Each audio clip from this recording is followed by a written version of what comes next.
একটানা 15-20 মিনিটের বেশি পড়বেন না। আবার বলছি, একটানা 15-20 মিনিটের বেশি না। প্রত্যেক ঘন্টায় 2টা সেশন করেন, 15-20 মিনিট করে পড়েন, 5-10 মিনিট রেস্ট, আবার 15-20 মিনিট পড়েন, 5-10 মিনিট রেস্ট।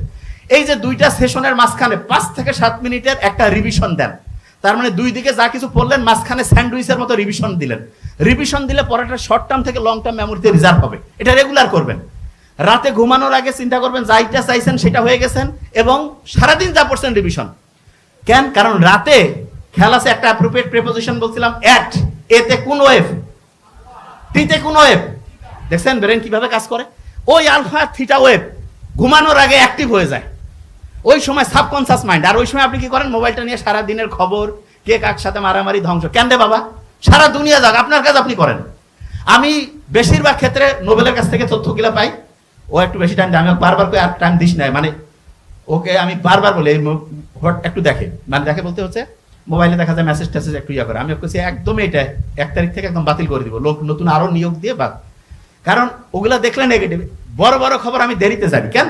কারণ আমি কোনো মোবাইল ইয়াতে কিছু না, আমার সাথে কারো যোগাযোগের কোনো বুদ্ধি নেই। যেটা রিয়েল সেটা বলতেছি। জাস্ট আমার যে কাজ, বই পড়া, যেটা জিনিস আমি যেটা করতে চাই সেটা করবো। কেন আমি আন্দাজে টাইম লস করবো? তাইলে আলফা এবং থিটা ঘুমানোর আগে নেগেটিভ সব বাদ। এবং ইসলামে কত সুন্দর না, বিভিন্ন সূরা পড়তে বলছে, নফল নামাজ পড়তে বলছে, কোরআন তেলাওয়াত করতে বলছে।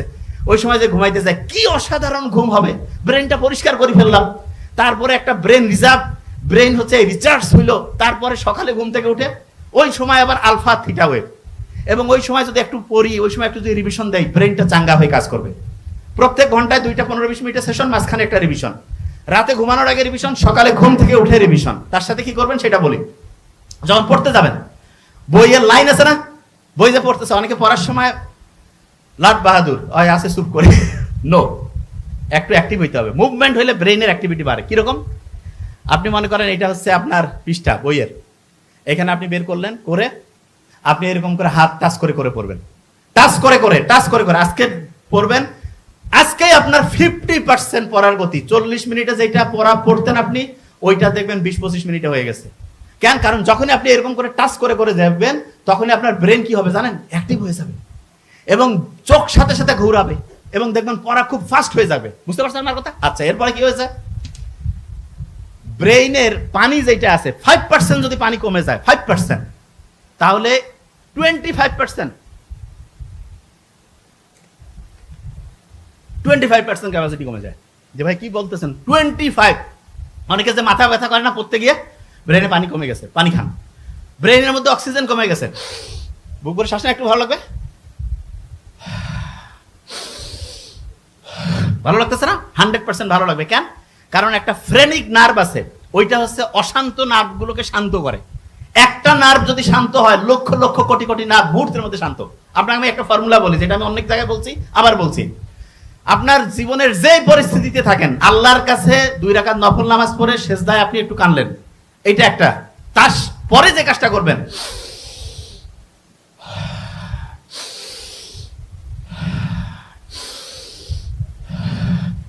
ভালো লাগবে। কেন? কারণ ফ্রেনিক নার্ভ আছে না, শান্ত করে। একটা নার্ভের কন্ট্রোল আল্লাহ দিয়েছে, অন্য কোনো কন্ট্রোল দেয়নি। এবং নার্ভগুলো যে পরিস্থিতি, আপনার কেউ ধরছে, ভয় লাগতেছে, ভাইবা বোর্ডে ঢোকার আগে দেখবেন। এবং নোবেল যা বলছে না ভাইবা বোর্ডের আগে, ওকে আমি বারবার বলতাম, ও এটা বলে নাই। যা চিন্তা করবা, ওর খেয়াল নাই যে ভাইয়া পরীক্ষা অসাধারণ হচ্ছে, ভাই বলতাম না একদম যে পরীক্ষা অসাধারণ, কি আগে চাও যা। আমি সবসময় 2টা কথা বলি, যে তুমি এবং যে কোনো শিক্ষার্থী, এবং আমি পড়ানোর সময় বলি যে আমি যা পড়াবো সেখান থেকে প্রশ্ন আসবে, অথবা স্যার যা প্রশ্ন করবে সেটা আমি পড়াবো। সহজ কথা। এবং আল্লাহর কাছে আমি বলি, আল্লাহ আমি যা পড়াবো সেখান থেকে যদি প্রশ্ন হয়, অথবা স্যার যেটা প্রশ্ন করবে সেটা আমি পড়াই। 2টার একটা হইলে হবে। যেটাই আল্লাহ দেব 100-100, কোন সমস্যা আছে? স্যার যেটা প্রশ্ন করবে সেটা যদি আমি পড়াই, আর আমি যেটা পড়াবো সেটা যদি স্যার প্রশ্ন করে, যেদিক দিয়ে যাও কোনো সমস্যা নেই, 100% ইনশাআল্লাহ কারেক্ট হয়ে যাবে। তাহলে একটু বুদ্ধির সাথে। এবং আল্লাহকে আমি যখন চাই, আমি যখন বক্তব্য দিতে আসি, তার আগে আমি আল্লাহকে, আল্লাহ প্রত্যেকটা বক্তব্য যাতে আগের বক্তব্য চাইতে ভালো হয়, তাই এটা কোয়ার ক্ষেত্রে আমি আল্লাহর কাছে একটু বুদ্ধি শিখাই দিচ্ছি। আপনি কি জানেন আলো 1 সেকেন্ডে 3 লাখ কিলোমিটার দৌড়ায় না? 3 লাখ কিলোমিটার। মহাবিশ্ব যে আছে, এটা প্রতি সেকেন্ডে 3 লাখ কিলোমিটারের চেয়ে বেশি বেগে, প্রতি সেকেন্ডে বেশি বেগে প্রসারিত হচ্ছে। মহাবিশ্বটা কত বড়, এটার একটা ছোট্ট ধারণা দেয়, তাহলে আপনি বুঝতে পারবেন যে জিনিসটা কি। স্বর্ণ রৌপ্য, ডায়মন্ড কিচ্ছু না, একটা ধারণা দেয়। সেটা কি? আমরা যে সোলার সিস্টেম আছে সেখানে পৃথিবী আছে না, পৃথিবীর চেয়ে 13 লক্ষ গুণ বড় হচ্ছে সূর্য। এটা একটা ছোট্ট অংশ। এটা থেকে আমাদের পৃথিবী থেকে সূর্যে যাইতে আমাদের 8 মিনিট 20 সেকেন্ড লাগবে আলোর। আমরা যে গ্যালাক্সিতে আছি, শুনেন খুব ইম্পর্টেন্ট এই কথাটা, যেই মিল্কি ওয়েতে আছি, যেই ছায়াপথের মধ্যে আছি, আলোকে যদি এই পাশ থেকে এই পাশে, ধরেন যে আমি এই পাশ থেকে আপনাদের ওই পাশে যদি হেঁটে যাই, কতক্ষণ লাগবে? 2 মিনিট 1 মিনিট। আলো কিন্তু 1 সেকেন্ডে 3 লাখ কিলোমিটার যায়। গ্যালাক্সি মিল্কি ওয়ে যেখানে আমরা আছি, এক পাশ থেকে আলো যদি দৌড়ানো শুরু করে প্রতি সেকেন্ডে 3 লাখ কিলোমিটার, 1 সেকেন্ডে 3 লাখ কিলোমিটার। এইটার 1 মিনিট, এটার 1 বছর, 1 বছরে যেটা হয় সেটা হচ্ছে 1 লাইট ইয়ার।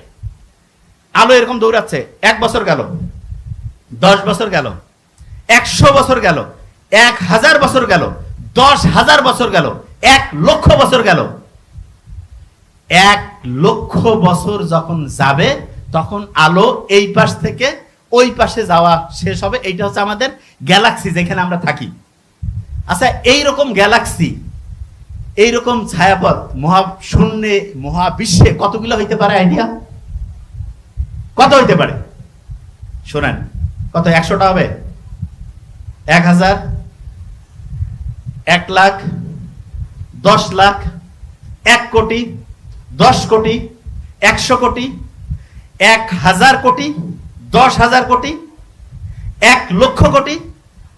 বিজ্ঞানীরা দেখছে এখন পর্যন্ত, তারা যেটা দেখছে সেইখানে মিল্কি ওয়ে, এই আমাদের যে ছায়াপথ, যেটার এক পাশ থেকে আলোর যাইতে আরেক পাশে প্রতি সেকেন্ডে 3 লাখ কিলোমিটার, এরকম 1 লাখ বছর লাগে। এইরকম 2 ট্রিলিয়ন, 2 লক্ষ কোটি গ্যালাক্সি সন্ধান মহাবিশ্বে বিজ্ঞানীরা পাইছে। এবং বিজ্ঞানীরা বলছে আমরা যেটা পাইছি এটা গোটাল মহাবিশ্বের একটা সামান্য।